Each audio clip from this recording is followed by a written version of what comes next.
Assalamualaikum warahmatullahi wabarakatuh. Perkenalkan, saya Arinah Nusabika. Pada kesempatan ini, saya akan menjelaskan tentang salah satu mata kuliah yang saya ambil, yakni Isu Mutakhir Isi. Isu Mutakhir Isi merupakan mata kuliah teori dengan jumlah 2 SKS. Mata kuliah ini membahas tentang isu dan perkembangan mutakhir di bidang pangan dan isi, dalam hal ini berupa materi stunting. Pada perkuliahan isu mutakhir isi terdapat 6 CPM. Yang pertama, mahasiswa diharapkan mampu menjelaskan pentingnya 1000 hari pertama, menjelaskan definisi stunting, menjelaskan dampak dan penyebab stunting, menjelaskan kaitan stunting dengan 1000 hari pertama, menjelaskan intervensi gizi spesifik, sensitif, serta kerjasama lintas sektor, serta menyusun program pencegahan dan penanganan stunting. Pada perkuliahan isu mutakhir isi, saya menggunakan LMS Agli untuk menunjang perkuliahan selain perkuliahan yang dilaksanakan di kelas. Di LMS Agli, saya membagikan materi dalam bentuk e-book ataupun jurnal artikel yang dapat didownload oleh mahasiswa kapan dan di mana. Mahasiswa juga mendapatkan atau dapat meminjam buku di perpustakaan 3 semester keluarga, serta dapat mendownload materi yang saya berikan atau referensi yang saya sampaikan tertulis di RPS di internet secara bebas. Perkuliahan ini menggunakan beberapa metode, yakni discovery learning, collaborative learning, small group discussion, serta collaboration learning. Untuk mendapatkan nilai perkuliahan ini, mahasiswa diharuskan menempuh UTS dengan bobot 35% dari nilai akhir, UAS 35% bobot, serta 30%-nya yang tersisa 10% untuk KIS, 10% untuk tugas kelompok, serta 10% tugas individu. Setelah ini, saya akan menampilkan gambaran perkuliahan isu mutakhir isi dengan topik yang pertama, yakni pentingnya 1000 hari kehidupan dengan metode discovery. Selamat menyaksikan. Selamat pagi semuanya, salam sejahtera untuk kita semua. Apa kabarnya hari ini? Kok nanggung? Alhamdulillah, apa lanjutannya? Oke, baik. Bagaimana libur lebarannya? Kurang? Kurang. Nggak apa-apa ya, nanti kita lanjutkan lagi libur semester. Oke. Nah, hari ini kita akan masuk pada perkuliahan isu mutakhir. Ya. Topiknya adalah 1000 HPK. HPK apa tuh? Nah, nanti kita lihat ya. Oke ya, sebelum kita lanjut diskusinya, saya akan menjelaskan terlebih dahulu capaian pembelajarannya. Ya, diharapkan semuanya mampu menjelaskan pentingnya 1000 HPK. Pastinya semua mau kan selesai perkuliahan paham, ya, mencicil untuk nanti ujian. Ya, jadi paham, selesai kuliah semuanya paham. Ya, oke. Ya, ngomong-ngomong di sini ada yang tidak hadir? Saya lupa tadi mengabsen di awal. Oke, Hestia, sakit ya Hestia ya? Oke, baik ya. Saya doakan semoga lekas sembuh Hestia. Oke, nah ini adalah indikator penilaian yang terdapat di dalam RPS ya. Jadi biar bisa dapat nilai A, semuanya mau kan dapat A? Ya, harus bisa ya. Nanti akan ada soal MCQ pilihan ganda di UTS 5 buah. Ya, soalnya apa? Nah, kalian pelajari dahulu, perkuliahannya nanti bisa jawab ya. Oke, kita masuk. Ya, ini adalah outline-nya atau isinya ya. Terdiri dari 3 bagian. Yang pertama adalah pengertian 1000 HPK, yang kedua adalah peran gizi pada 1000 HPK, dan yang ketiga masalah gizi pada 1000 HPK ya. Oke, 1000 HPK pengertiannya ya. Apa sih 1000 HPK itu? Apa? 1000 HPK. Ada yang pernah dengar? Pernah. Di mana dengarnya? Pernah disinggung di mata kuliah gizi dalam kehidupan ya, walaupun disinggung sedikit ya. Jadi apa 1000 HPK itu? Oke, lagi apa?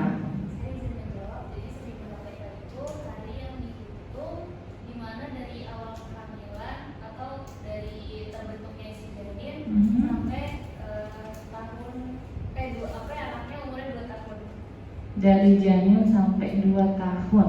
Ada yang menambahkan? Benar nggak kira-kira jawabannya?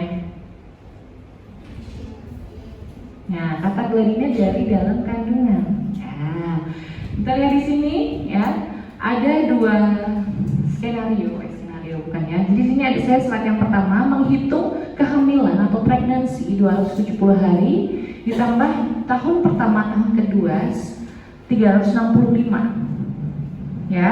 Jadi kalau dijumlah 1000. Tapi kalian nggak usah iseng, nanti sepupunya hamil kalian hitungnya, nggak usah ya. Oke. Kemudian ini yang kedua, sebenarnya sih kurang lebih sama, totalnya tetap 1000 ya. Cuma di sini melihat kehamilannya itu 280 hari. Kemudian dilihatnya bukan tahun 1 tahun 2 tapi 0 sampai 6 ya, karena masa eksklusif selama 180 hari, dilanjutkan 540 hari untuk 6 sampai 24 bulan. Ya, jadi itu terhitung 1000.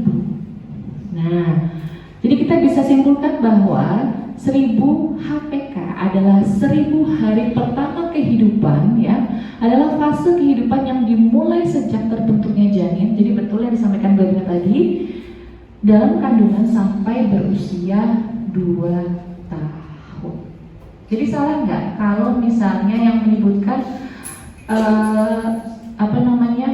yang penting itu baru lahir? Salah ya, karena ternyata yang namanya 1000 HPK itu dari kehamilan ya, ternyata ada konsep itu. Bahkan sekarang ada yang menyebutkan 8000 hari pertama kehidupan ya, walaupun itu belum digaungkan secara masif ya, tapi kalau 8000 itu memanjang sampai remaja ya. Tapi yang sudah pasti sedunia ya setuju ada dengan 1000 HPK ini karena memang krusial ya.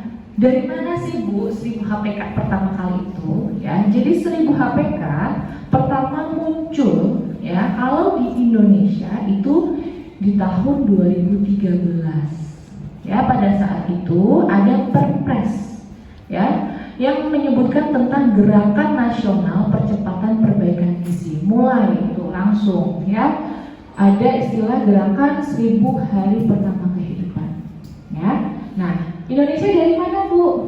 Ya, Indonesia itu mengadaptasi dari yang disebut Scaling Up Nutrition Movement atau disingkat SUN Movement. Ya, sampai detik ini SDK Mitra Keluarga juga menjadi bagian dari SUN Movement, tapi SUN Movement-nya Indonesia. Ya, jadi SUN Movement itu awalnya 61 negara ya yang bertekad apa? Pengen nih ada perbaikan gizi. Ya, kemudian mereka akhirnya untuk yang sekarang itu lebih dari 61. Kalau semuanya kalian mau lihat, di mana sih kita mau tahu? Ada website namanya scalingupnutrition.org. Ya, di sini lengkap, mulai dari berita-berita terkini, ya, kemudian apa itu SUN, ya, negara-negara yang tergabung, ya, sampai ya Bappenas, Bappenas ya. Badan Pembangunan Nasional ya, itu melaporkan apa sih kegiatan perbaikan gizi dan bagaimana sih status gizi Indonesia itu ke SUN ini. Nanti akan dimasukkan di sini. Ya, jadi mulanya seperti itu ya. Jadi Indonesia mengadaptasi dunia internasional di tahun 2010, kemudian 3 tahun. Ya, 3 tahun setelahnya membuat peraturan presiden nomor berapa di sini? 42 tahun 2013. Sampai di sini bisa dipahami apa itu 1000 HPK? Ada yang ditanyakan? Belum? Lanjut ya? Oke, kita lanjut ya. Yang selanjutnya adalah, nah ternyata 1000 HPK punya nama lain, nama keren ya. Namanya adalah The First 1000 Days. Sebenarnya sih bahasa Inggrisnya ya, The First 1000 Days ya. Ada yang menyebutkan lagi Window of Opportunity. Ada yang menyebutkan lagi Golden Period. Bahasa Indonesianya periode emas. Kenapa ya? Karena pada masa ini terjadi proses tumbuh kembang yang penting.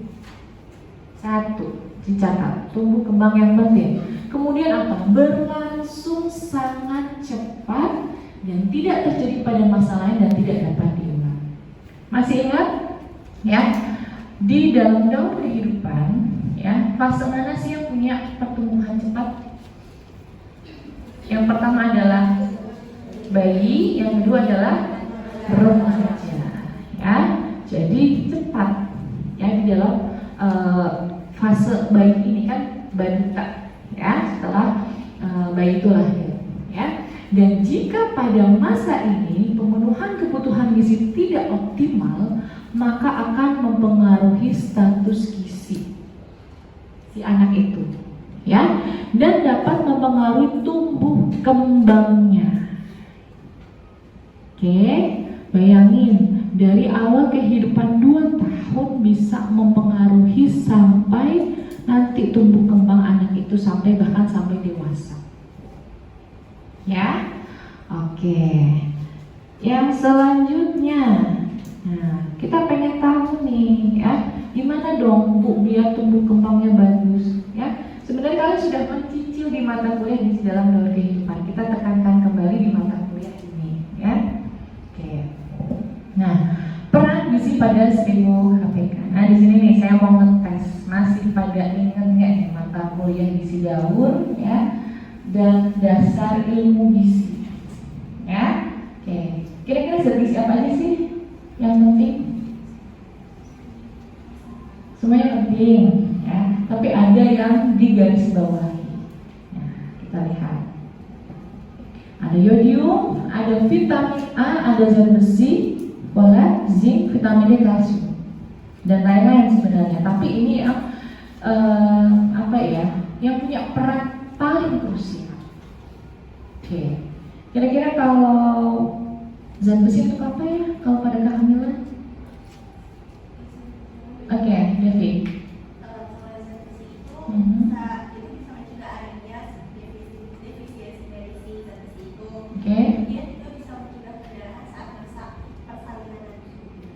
Oke, berarti untuk mencegah anemia dan perdarahan, betul ya? Oke. Kalau vitamin A,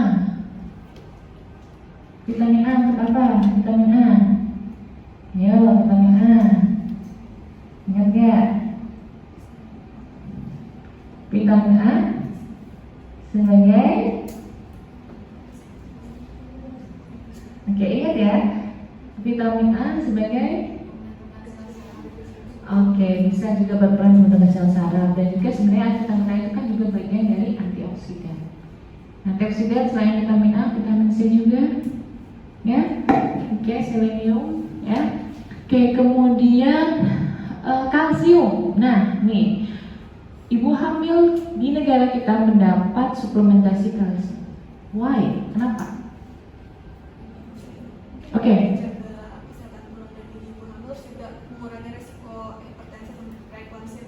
Betul sekali. Preeklamsi, jangan lupa. Preeklamsi, tekanan darah tinggi pada ibu hamil, ya, itu bisa menyebabkan kematian. Ya, jadi makanya pada saat pemeriksaan antenatal care, pemeriksaan rutin, ya, yang mana sekarang kita itu paling tidak 6 kali selama kehamilan, itu pasti akan diukur dan dipantau tekanan darahnya. Jangan sampai terjadi preeklamsia. Ya, oke, ada lagi yang mau menyebutkan? Oke, zinc, vitamin D, oke, ini.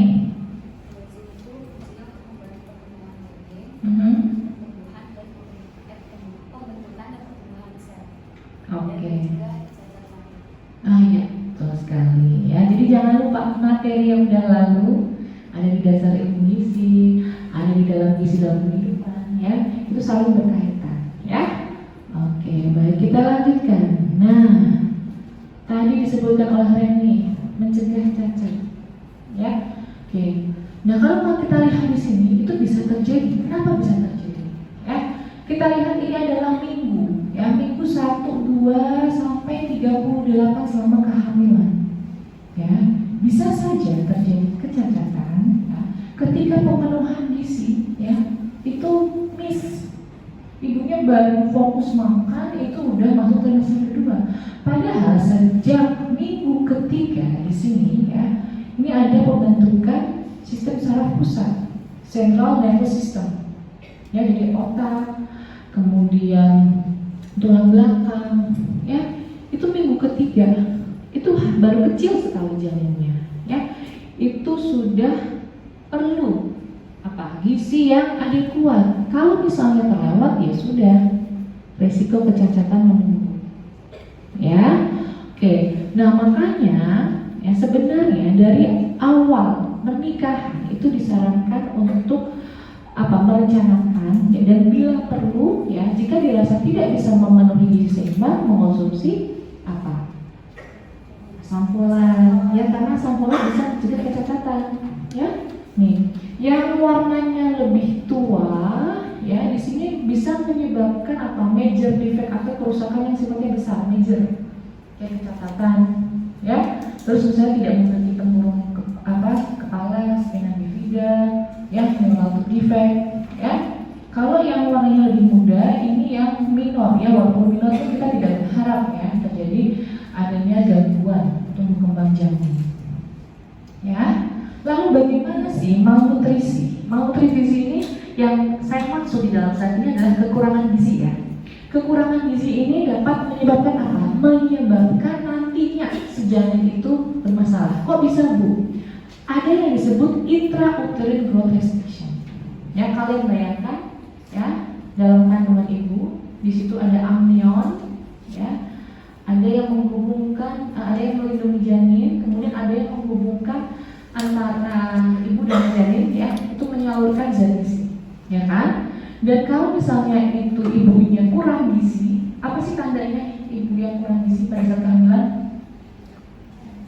Lingkarannya gimana? Hilangnya?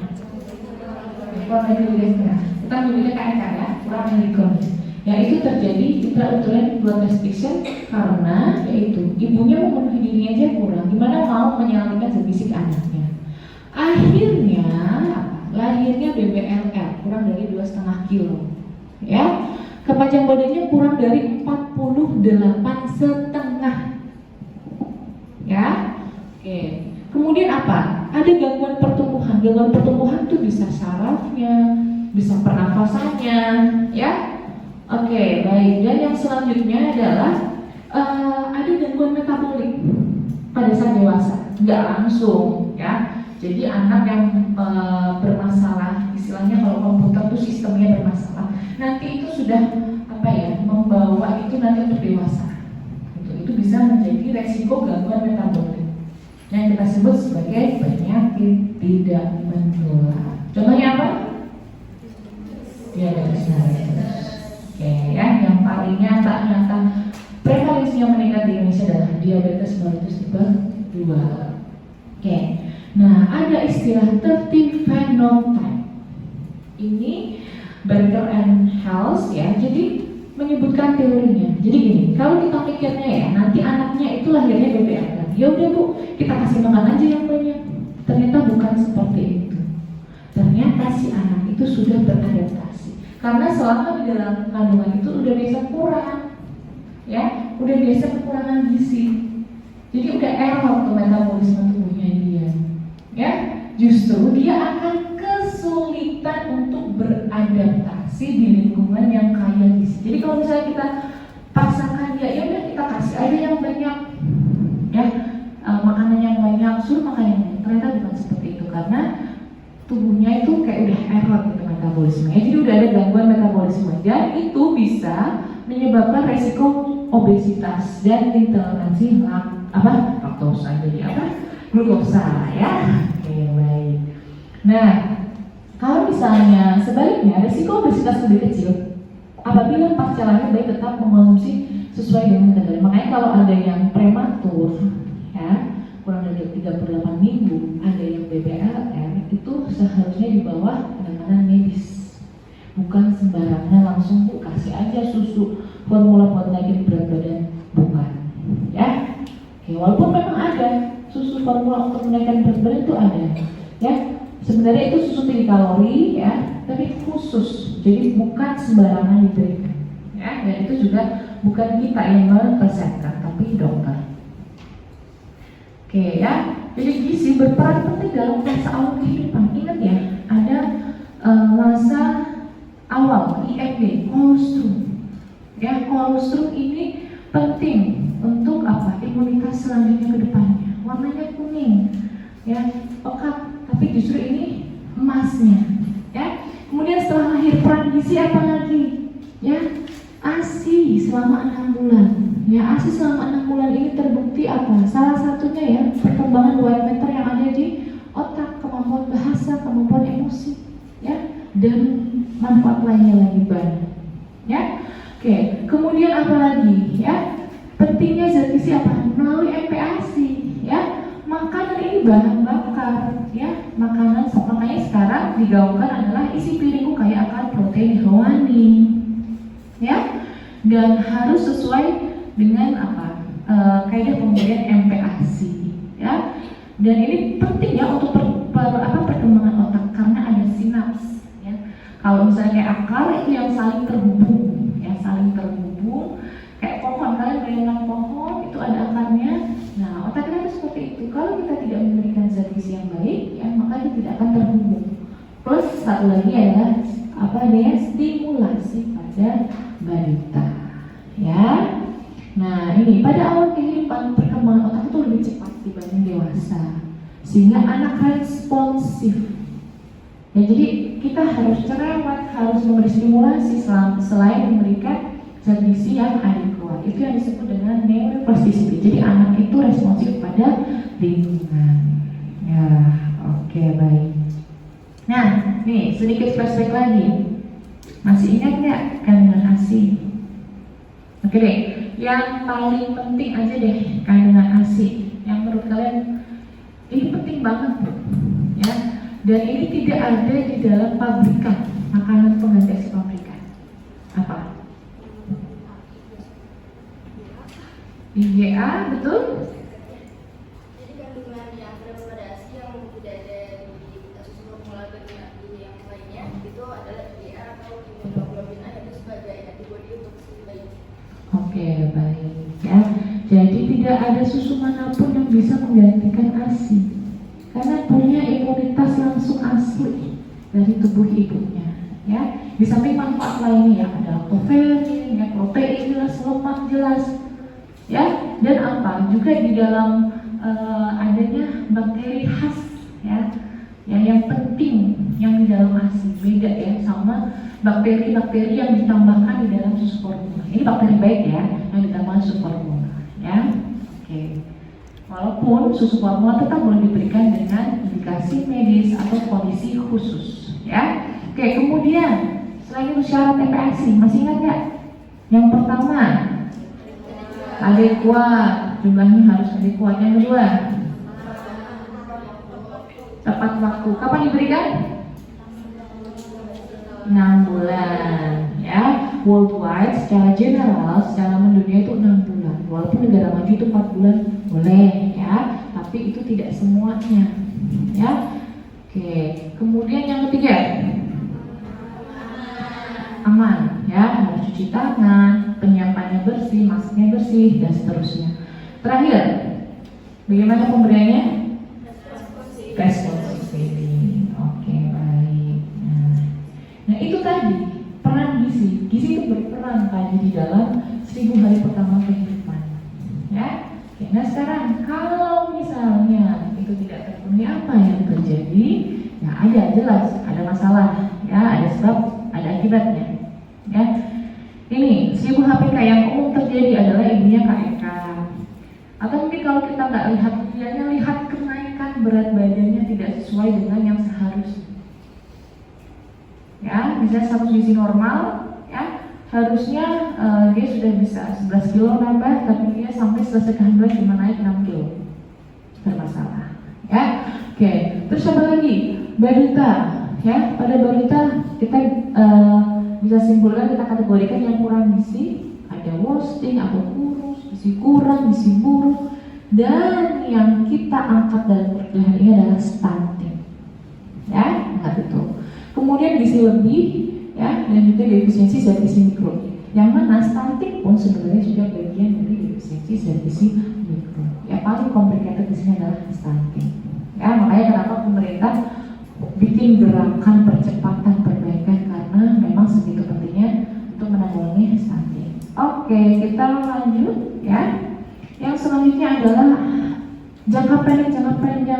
apa sih akibatnya karena kurang gizi ini? Ya, mulai dari perkembangan otak yang terganggu, kecerdasan, ya, kelihatan baru hasilnya anak A sama anak B, kecakapan bahasanya, diajak ngomong, dikasih perintah, ya, beda. Nah, terus gangguan pertumbuhan fisik terlihat dari tinggi badannya berbeda, makanya kalau di dalam standar antropometri stunting disebut pendek, ya. Oke, kemudian ada gangguan metabolisme dalam tubuh, walaupun itu tidak terlihat secara kasat mata. Dan jangka panjangnya ini, ketika anak sudah mulai sekolah apa? Sering sakit, ya, terus nilainya jelek, ya.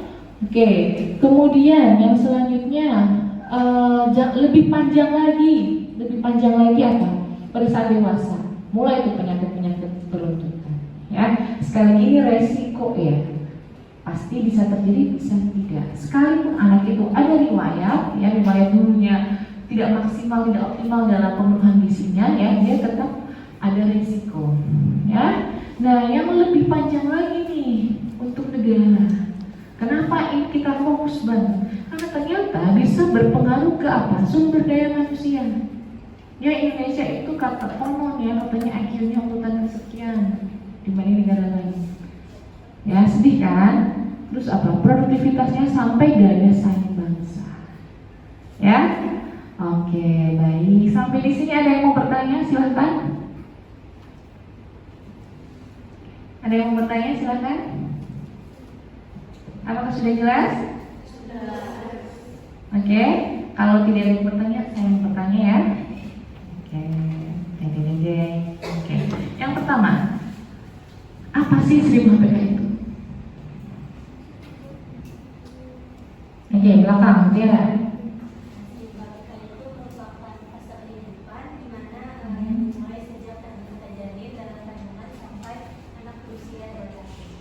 Oke, betul nggak? Temennya? Ya, sepakat, ya. Yang kedua, sebutkan contoh zat gizi yang berperan penting. Contohnya, tadi kan disebutin ke beberapa siapa? Nah, siapa yang mau menerima lagi? Oke, ini vitamin A, terus? Oke, coba folat. Saya mau dengarkan karena folat ini ada di dalam suplementasi kita. Folat dan tablet air itu ada folat sama zat besi. Kenapa folat?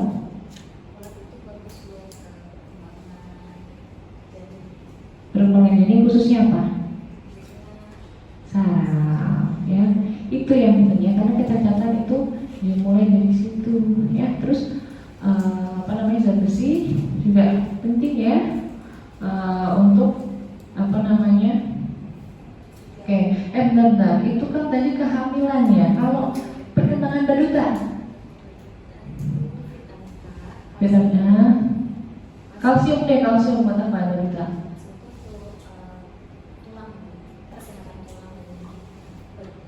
Oke, baik, ya, walaupun ini common benefit, ya. Nanti dicek lagi, ya, semuanya, ya. Kalsium tidak hanya itu yang manfaatnya, ya. Oke, ini balita. Ini saya tadi kan kehamilan, ya, ini balita, ya. Oke, baik. Kemudian yang ketiga, bagaimana mekanisme status gizi ibu mempengaruhi pertumbuhan dan perkembangan janin? Siapa menjawab? Happy. Jadi kan zat gizi itu sangat penting bagi kebutuhan zat gizi janin juga.